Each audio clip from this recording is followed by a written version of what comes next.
Bonjour à vous, nos chers Congolais. Aujourd'hui, nous allons parler d'un sujet essentiel.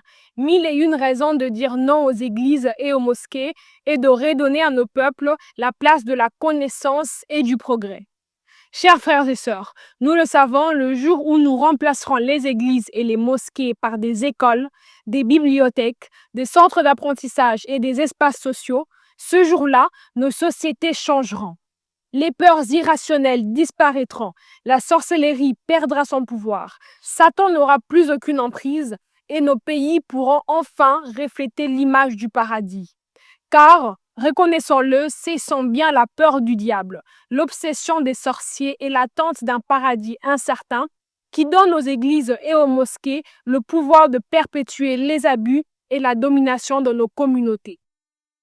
Prenons un instant pour regarder en face les personnages que nous appelons souvent modèles de foi.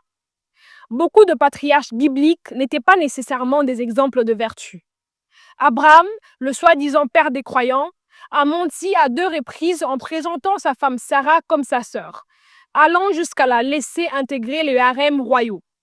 Isaac, son fils, répéta la même stratégie en présentant Rebecca comme sa sœur.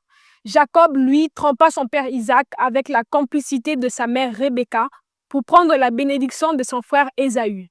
Et plus tard, usa de ruses pour s'enrichir aux dépens de son beau-père. Et que dire de Rachel, qui vola les statuettes de son père et les cacha sous elle? Ou encore d'Aaron, qui fabriqua le veau d'or et rejeta ensuite la faute sur le peuple pour se disculper. David, présenté comme l'homme selon le cœur de Dieu, commit l'adultère avec Bethsabée et organisa la mort de son mari Uri. Salomon, malgré sa sagesse, eut 700 épouses et 300 concubines, finissant par se détourner pour adorer d'autres dieux. Quant aux filles de Lot, elles couchèrent avec leur propre père pour lui donner une descendance. Ce ne sont là que quelques exemples. La liste est longue et elle montre bien que les figures que nous invoquons sans réfléchir n'étaient pas des modèles de pureté. Pourtant, nous continuons à leur donner nos prières et à attribuer leur nom à nos enfants.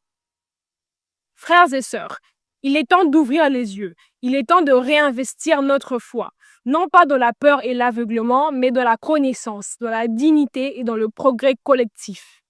Notre paradis n'est pas ailleurs, il est ici sur terre.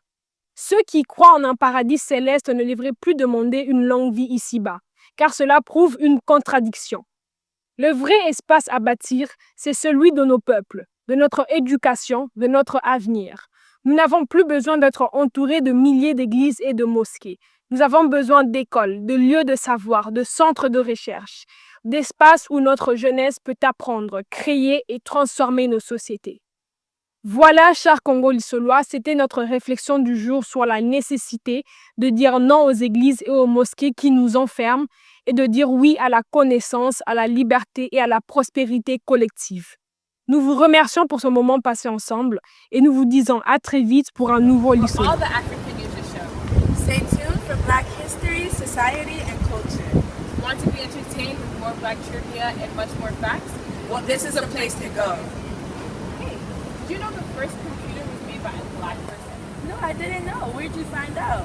Congolais Solo, where you can find more information like this and much more. Make sure to check out the Your Space section, where you can put your own publications, events, ads, and even your thoughts. Want more information? Go to www.congolesolo.net. Congolais Solo forever.